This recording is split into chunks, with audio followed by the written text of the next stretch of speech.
Forgiving someone doesn't mean you've let them off the hook inside your own mind. And that's the part nobody wants to admit. There are people who will look you in the eye, tell you they've moved on, mean every word of it, and still carry a quiet, detailed record of exactly what you did. Not out of bitterness, not out of revenge. Something much more complex is happening inside them right now. Psychology has a name for this. It's called emotional memory consolidation. When a painful experience gets encoded so deeply into who you are that forgiveness changes your feelings, but memory rewires your judgment permanently. And here's what makes this pattern so misunderstood. People assume that if someone truly forgave you, the memory should fade. That's not how the human brain works. Forgiveness is a conscious decision. Memory is not. So what's actually going on inside the mind of someone who forgives but never forgets? 1. They forgave to protect themselves, not you.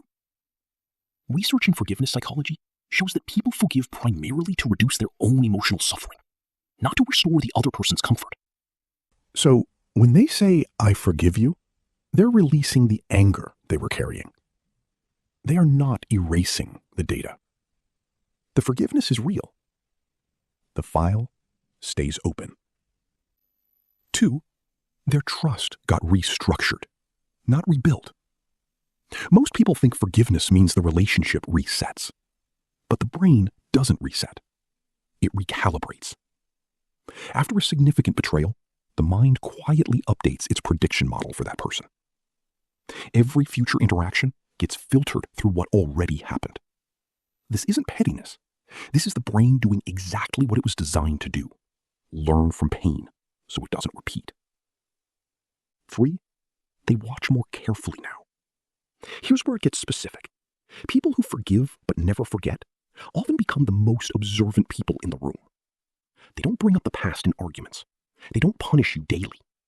But they notice patterns, small inconsistencies, moments where your behavior rhymes with something that hurt them before. They're not paranoid. They're paying attention. 4, the memory is not about the event. It's about the feeling. What people actually remember is not the details of what happened. What gets stored is the emotional signature of it, the specific feeling of being let down by that exact person. That feeling becomes a reference point the brain consults automatically, without permission, every time the situation feels similar. Now here's the part that reframes everything.